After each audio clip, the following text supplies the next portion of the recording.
ಶ್ರೀಗುರುಭ್ಯೋ ನಮಃ ಹರಿ ಓಂ ಸದಾತ್ಮಧ್ಯಾನನಿರತಂ ವಿಷಜೇಭ್ಯಃ ಪರಾಂಗುಖಂ ನೌಮಿ ಶಾಸ್ತ್ರೇಷು ನಿಷ್ಣಾತಂ ಚಂದ್ರಶೇಖರಭಾರತೀಂ. ಗುರುಗಳು ಶುಭವನ್ನು ಉಂಟು ಮಾಡಲಿ. ಕುಂಭರಾಶಿಯವರಿಗೆ ಆಗಸ್ಟ್ ತಿಂಗಳ ಮಾಸ ಭವಿಷ್ಯ ಗಮನಿಸೋಣ. ಹೇಗಿದೆ, ಏನಾದರೂ ಶುಭವಾಗುತ್ತಾ ಅಥವಾ ಇನ್ನೂ ಸ್ವಲ್ಪ ತೊಂದರೆ ತಾಪತ್ರಗಳಿದೆಯಾ ಎಂಬಂಥ ಎಲ್ಲ ವಿಷಯಗಳನ್ನು ಕೂಡ ನಾವು ಗಮನಿಸೋಣ. ನೋಡಿ, ಧನಿಷ್ಠ ನಕ್ಷತ್ರ 3, 4ನೇ ಪಾದ, ಹಾಗೆ ಶತಭಿಷ ನಕ್ಷತ್ರ 1, 2, 3, 4ನೇ ಪಾದ, ಪೂರ್ವಾಭಾದ್ರ ನಕ್ಷತ್ರ 1, 2, 3ನೇ ಪಾದ. ನೀವು ಗಮನಿಸಬೇಕು ವಿಡಿಯೋ ಮುಗಿಯುವವರೆಗೂ ಕೂಡ.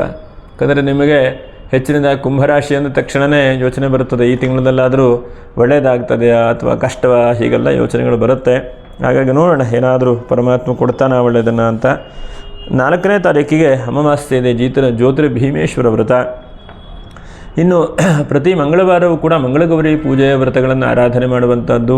ಇನ್ನು 8ನೇ ತಾರೀಕಿಗೆ ನಾಗ ಚತುರ್ಥಿ, 9ನೇ ತಾರೀಕಿಗೆ ನಾಗರ ಪಂಚಮಿ, 16ನೇ ತಾರೀಕಿಗೆ ವರಮಹಾಲಕ್ಷ್ಮಿ ಹಬ್ಬ, ಹಾಗೆ ಇನ್ನು 19ನೇ ತಾರೀಕಿಗೆ ಋಗ್ವೇದಿಗಳಿಗೆ ಯಜುರ್ವೇದಿಗೆ ಉಪಕ್ರಮ, ಹಾಗೆ ನೂಲು ಹುಣ್ಣಿಮೆಯೂ ಕೂಡ ಇದೆ.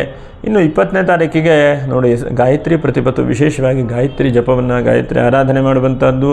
ಹಾಗೆ 26, 27 ಕೃಷ್ಣಾಷ್ಟಮಿ, ಕೃಷ್ಣ ಜಯಂತಿ, ಹೀಗೆಲ್ಲ ಇದೆ ಈ ತಿಂಗಳಲ್ಲಿ. ಶ್ರಾವಣ ಮಾಸ ನಿಮಗೆ ಗೊತ್ತಿರುತ್ತೆ, ಎಲ್ಲ ಹಬ್ಬ ದಿನಗಳನ್ನು ಶಿವನನ್ನು, ವಿಷ್ಣುವನ್ನು, ಎಲ್ಲ ದೇವರನ್ನು ಕೂಡ ಆರಾಧನೆ ಮಾಡುವಂಥದ್ದು. ಗ್ರಹಸ್ಥಿತಿ ನೋಡಿ, ನಿಮ್ಮ ರಾಶಿಯಲ್ಲಿರುವಂತಹ ಶನಿ ವಕ್ರವಾಗಿದ್ದಾನೆ, ಹಾಗಾಗಿ ವಕ್ರವಾದಂಥ ಶನಿ. ಇನ್ನು 2ನೇ ರಾಶಿಯಲ್ಲಿ ರಾಹು, 4ನೇ ರಾಶಿಯಲ್ಲಿ ಕುಜ ಮತ್ತು ಗುರು. ಇದು ಸ್ವಲ್ಪ ಪರವಾಗಿಲ್ಲ ಅಂಥೇಳಿ ಹೇಳಬಹುದು. 5, 6ನೇ ರಾಶಿಯಲ್ಲಿ ಯಾರಿಲ್ಲ. 7ನೇ ರಾಶಿಯಲ್ಲಿ ರವಿ, ಬುಧ, ಶುಕ್ರರು 7ನೇ ರಾಶಿ ನಿಮ್ಮ ರಾಶಿಯಲ್ಲಿ ನೋಡ್ತಾ ಕೂತಿದ್ದಾರೆ. ರವಿ, ಬುಧ, ಶುಕ್ರರು. ಹಾಗೆ 8ನೇ ರಾಶಿಯಲ್ಲಿ ಕೇತು. ಹೀಗೆಲ್ಲ ಗ್ರಹಸ್ಥಿತಿ ಇದೆ. ಅದು ಕುಂಭರಾಶಿಯವರಿಗೆ ಏನಾಗ್ತಾ ಇದೆ ಅಂತಂದರೆ, ನೀವು ಯಾವುದೋ ಒಂದು ವಸ್ತುವನ್ನು, ಯಾವುದೋ ಒಂದು ಪದಾರ್ಥವನ್ನು, ಯಾವುದೋ ಒಂದು ವ್ಯಕ್ತಿಯನ್ನು, ಯಾವುದೋ ಒಂದು ವ್ಯವಹಾರವನ್ನು ಮಾಡಬೇಕು ಅಂತೇಳಿ ಹೊರಡ್ತೀರಿ. ಆದರೆ ಹೊರಟಾಗ ಆರಂಭದಲ್ಲಿ ವಿಘ್ನ ಆಗುತ್ತೆ. ಅದಕ್ಕೆ ನಮ್ಮಲ್ಲಿ ಶ್ರೇಯಾಂಸಿ ಬಹುವಿಘ್ನಾನಿ ಅಂಥೇಳಿ ಕರೀತಾರೆ. ಅಂದರೆ ಒಳ್ಳೆಯ ಕೆಲಸಕ್ಕೆ ಹೊರಟಾಗ ನೂರಾರು ವಿಘ್ನಗಳು ಬರುತ್ತೆ.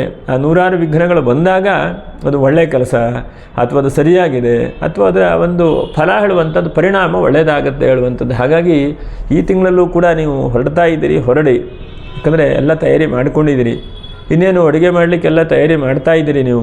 ಆದರೆ ಅಡುಗೆ ಮಾಡುವಾಗ ಏನೋ ಸರಿಯಾದಂತಹ ಸ್ಟೋವಲ್ಲೇನೋ ತೊಂದರೆ ಕಾಣಿಸ್ಕೊಳ್ಳುವಂಥದ್ದು, ಅಥವಾ ನೀರು ಆಫಾಗಿ ಹೋಗುವಂಥದ್ದು, ಅಥವಾ ಗ್ಯಾಸ್ ಖರ್ಚಾಗುವಂಥದ್ದು, ಈಗೆಲ್ಲ ಆಗ್ತಾ ಇದೆ ನಿಜ.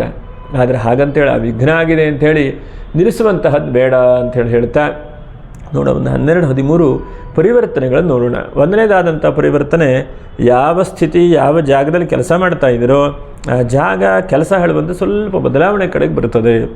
ಇನ್ನು ನಿಮ್ಮ ಮನಸ್ಸಿನಲ್ಲಿ ಹೊಸದಾದಂಥ ಯೋಚನೆ ಬರುವಂಥದ್ದು, ಅಥವಾ ನಿಮ್ಮ ಮನಸ್ಸಿನಲ್ಲೇ ಏನೋ ಒಂದು ಪ್ಲ್ಯಾನ್, ಒಳ್ಳೆಯದಾಗಿ ನಾನು ಮಾಡ್ತೇನೆ, ಒಳ್ಳೆಯದಾಗಿ ಬರುತ್ತೆ ಹೇಳುವಂಥದ್ದು ನಿಮ್ಗೆ ಅನಿಸ್ತಾ ಇರುವಂತಹದ್ದು ಆಗ್ತಾ ಇದೆ.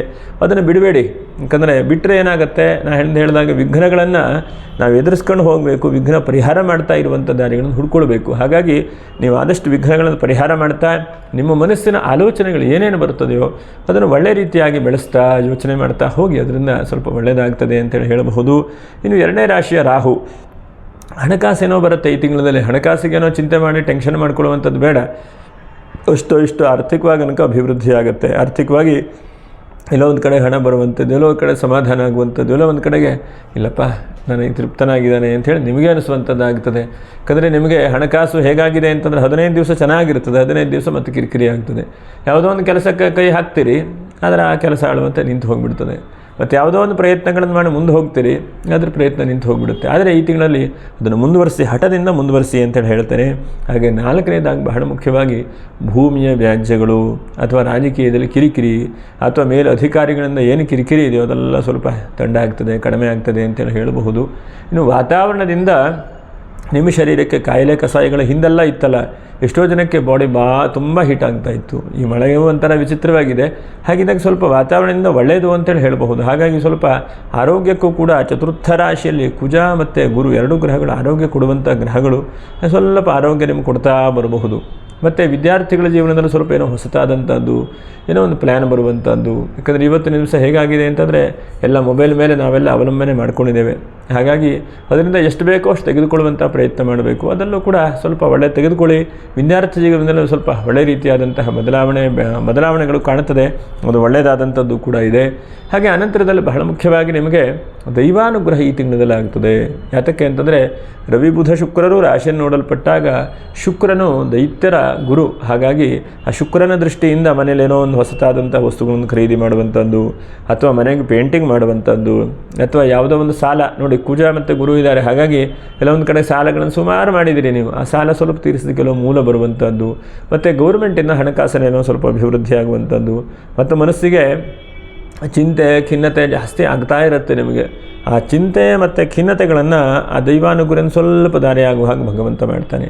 ಎಷ್ಟೋ ಸಲ ನಾವು ಅಂದ್ಕೊಳ್ತೇವೆ ನಮಗೆ ಚಿಂತೆ ಪುನಃ ಕಾಡಿಸ್ತಾ ಇರುತ್ತೆ. ಆದರೆ ಚಿಂತೆಯನ್ನು ಖಿನ್ನತೆಯನ್ನು ಆ ಭಗವಂತ ಸ್ವಲ್ಪ ದಾರಿ ತೋರಿಸ್ತಾನೆ. ಒಳ್ಳೆ ರೀತಿಯಾದಂತಹ ಫಲಗಳ ಕಡೆಗೆ ನೀವು ಬರುವಂಥ ಸಾಧ್ಯತೆಗಳಿದ್ದಾವೆ. ಇನ್ನು ನೋಡಿ, ರವಿಯ ದೃಷ್ಟಿ. ಹಾಗೆ ಗೌರ್ಮೆಂಟಿನ ಅಧಿಕಾರಿಗಳು ಅಥವಾ ಗೌರ್ಮೆಂಟಿನ ಏನೋ ಕಿರಿಕಿರಿ ಆಗ್ತಾ ಇದೆ ನಿಮಗೆ, ಯಾವುದೋ ಒಂದು ಇನ್ಕಮ್ ಟ್ಯಾಕ್ಸಿನ ಲೆಟ್ರ್ ಬಂದಿದೆ, ಅಥವಾ ಬೇರೆ ಯಾವುದೋ ಒಂದು ಲೆಟ್ರ್ ಬಂದಿದೆ, ಅಥವಾ ಯಾವುದೋ ಒಂದು ಕಂದಾಯ ಇಲಾಖೆಯ ಲೆಟ್ರ್ ಬಂದಿದೆ, ಅದೆಲ್ಲ ಒಂದು ಒಳ್ಳೆ ರೀತಿಯಾಗಿ ಪರಿಹಾರ ಸಿಗುತ್ತೆ ಅಂತೇಳಿ ಹೇಳ್ಬೋದು. ಯಾಕಂದರೆ ಯಾವುದಕ್ಕೂ ಕೂಡ ನಾವು ಧೈರ್ಯದಿಂದ ಮುಂದೆ ಹೋಗುವಂತಹ ಪ್ರಯತ್ನವನ್ನು ಕೂಡ ನಾವು ಮಾಡಬೇಕು. ಹಾಗೆ ಇನ್ನು ಬಹಳ ಮುಖ್ಯವಾಗಿ ನೋಡಿ, ಶುಕ್ರನು ರಾಶಿ ನೋಡಲ್ಪಟ್ಟಿದ್ದಾನೆ.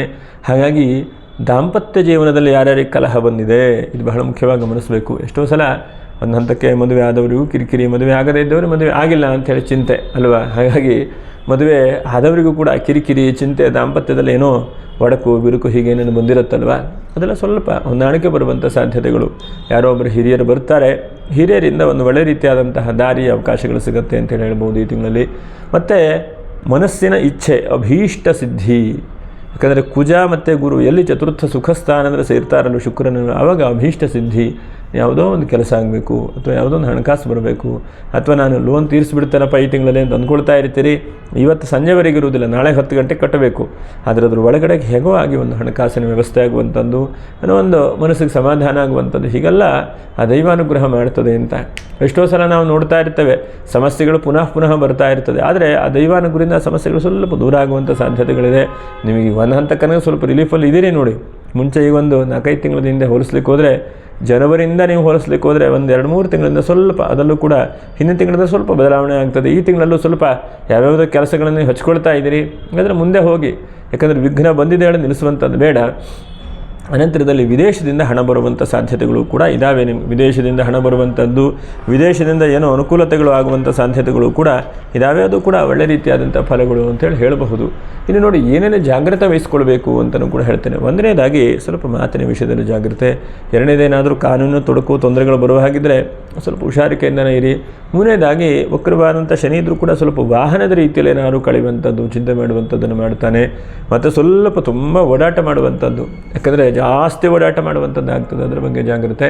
ಮತ್ತು ಇದ್ದಕ್ಕಿದ್ದ ಹಾಗೆ ಆಹಾರದಲ್ಲಿ ಏನೇನು ಆಹಾರ ತಿಂತೀರೋ ಅದು ಹಿತವಾಗಿ ಮಿತವಾಗಿ ತಿನ್ನುವಂಥ ಪ್ರಯತ್ನ ಮಾಡಬೇಕು. ಆಹಾರದಲ್ಲಿ ಏನೋ ಸ್ವಲ್ಪ ಡೇಂಜರ್ ಆಗುವಂಥದ್ದು ಅಥವಾ ವಿಷಪೂರಿತವಾಗಿ ಆಗುವಂಥದ್ದು, ಏನೋ ಸ್ವಲ್ಪ ಚಿಂತೆ ಬರುವಂಥದ್ದಾಗುತ್ತೆ. ಇದಿಷ್ಟು ನೀವು ಜಾಗ್ರತೆ ವಹಿಸ್ಕೊಳ್ಳಿ. ಇದೆಲ್ಲ ದೈವಾನುಗ್ರಹದಿಂದ ಭಗವಂತ ದಾರಿ ತೋರಿಸ್ತಾನೆ, ಅನುಕೂಲ ಆಗ್ತದೆ. ಇನ್ನು ನೋಡೋಣ ಏನೇನು ನಿಮಗೆ ಒಳ್ಳೆಯದು ದಿವಸ ಪೂಜೆ ಮಾಡಲಿಕ್ಕೆ ಅಂಥೇಳಿ. ಒಂದು 9ನೇ ತಾರೀಕಿಗೆ ಚೆನ್ನಾಗಿದೆ, 16ನೇ ತಾರೀಕು ಚೆನ್ನಾಗಿದೆ, 22ನೇ ತಾರೀಕು ಚೆನ್ನಾಗಿದೆ ಪೂಜೆ ಪುನಸ್ಕಾರಗಳನ್ನು ಮಾಡಲಿಕ್ಕೆ. ನಕ್ಷತ್ರ ಪರಿಹಾರಗಳೇನು ನೋಡಿ. 1ನೇದಾಗಿ ನಕ್ಷತ್ರ ಪರಿಹಾರಗಳು ಧನಿಷ್ಠ ನಕ್ಷತ್ರ 3-4ನೇ ಪಾದ. ಎಷ್ಟು ಸಾಧ್ಯ ಆಗುತ್ತೋ ಅಷ್ಟು ಶಿವನನ್ನೇ ನಮಃ ಶಿವಾಯ ನಮಃ ಶಿವಾಯ ನಮಃ ಶಿವಾಯ ಅಂಥೇಳಿ ಶಿವನನ್ನೇ ಧ್ಯಾನ ಮಾಡ್ತಾ ಬನ್ನಿ. ಮತ್ತು ವಿಶೇಷವಾಗಿ ಶಿವನಿಗೆ ಬಿಲ್ವಪತ್ರ ಅರ್ಚನೆಯನ್ನು ಮಾಡಿ ಅದನ್ನು ಪ್ರಸಾದವನ್ನು ಸ್ವೀಕಾರ ಮಾಡ್ತಾ ಬನ್ನಿ. ಆಹಾರದ ರೀತಿಯಲ್ಲಿ ಅದನ್ನು ಸೇವನೆ ಮಾಡಿ, ಆರೋಗ್ಯಕ್ಕೂ ಒಳ್ಳೆಯದು. ದೇವರ ಪ್ರಸಾದವೂ ಕೂಡ ನಮ್ಮ ಶರೀರದ ಒಳಗಡೆ ಹೋದಾಗುತ್ತೆ. ದೇವರಿಗೆ ಹಾಕಿದಂಥ ಹೂವನ್ನು ತಲೆ ಮೇಲೆ ಹಾಕ್ಕೊಳ್ತೇವೆ ನಾವು, ತೀರ್ಥ ಪ್ರಸಾದ ಕುಡಿತೇವೆ, ಈಶ್ವರನಿಗೆ ಹಾಕಿದಂಥ ಭಸ್ಮ ಹಚ್ಕೊಳ್ತೇವೆ. ಆದರೆ ಆ ಆಹಾರದ ರೀತಿಯಲ್ಲಿ ಇನ್ನು ಸ್ವೀಕಾರ ಮಾಡುವ ಮಾತ್ರದಿಂದ ಆರೋಗ್ಯಕ್ಕೂ ಒಳ್ಳೆಯದು, ಆ ಈಶ್ವರನ ಅನುಗ್ರಹವೂ ಕೂಡ ಆದಾಗುತ್ತೆ. ಶತಭಿಷ ನಕ್ಷತ್ರ 1, 2, 3, 4ನೇ ಪಾದ. ನೀವೇನಂತಂದರೆ 9ನೇ ತಾರೀಕಿಗೆ ಮರ್ಯಾದೆ ಇದ್ದ ಹಾಗೆ ನಿಮ್ಮ ಕೈಲಿ ಎಷ್ಟು ಸಾಧ್ಯ ಆಗುತ್ತೋ ಅಷ್ಟು ನೋಡಿ ನಾಗನನ್ನೇ ಆರಾಧನೆ ಮಾಡಿ. ಯಾಕಂದರೆ ಶತಭಿಷ ನಕ್ಷತ್ರ ಅಂತಂದರೆ ರಾಹು ನಕ್ಷತ್ರವೂ ಕೂಡ ಇದೆ. ಬೆಳಗ್ಗೆಯಿಂದ ಶಕ್ತಿ ಇದ್ದರೆ ಉಪವಾಸದಿಂದ ಇರಿ, ಇಲ್ಲವಾ ಪರವಾಗಿಲ್ಲ, ನಿಮ್ಮ ಕೈಲಿ ಏನಾಗ್ತದೆಯೋ ಅದನ್ನು ಭಕ್ತಿಯಿಂದ ಆ ನಾಗದೇವರನ್ನು ಆರಾಧನೆ ಮಾಡಿ. ಶತಭಿಷ ನಕ್ಷತ್ರದವರಿಗೆ ಬಹಳ ಒಳ್ಳೆಯದು ಮಾಡ್ತಾನೆ.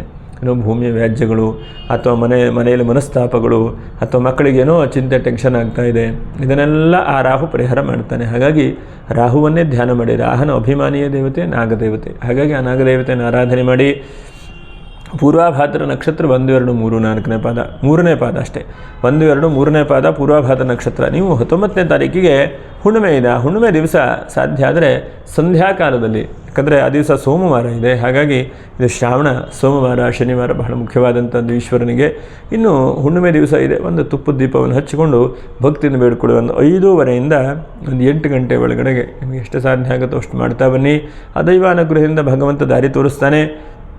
ಅವಕಾಶಗಳಂತ ಶುಭವಾಗಿ ಬರುತ್ತೆ. ಆ ದೇವರು ಒಳ್ಳೆಯದು ಮಾಡಲಿ, ಶುಭವಾಗಲಿ. ಮುಂದಿನ ವಿಡಿಯೋದಲ್ಲಿ ಭೇಟಿ ಮಾಡೋಣ. ನಮಸ್ಕಾರ. ಲೋಕಃ ಸಮಸ್ತ ಸುಖಿನೋ ಭವಂತು. ನಮಸ್ಕಾರ.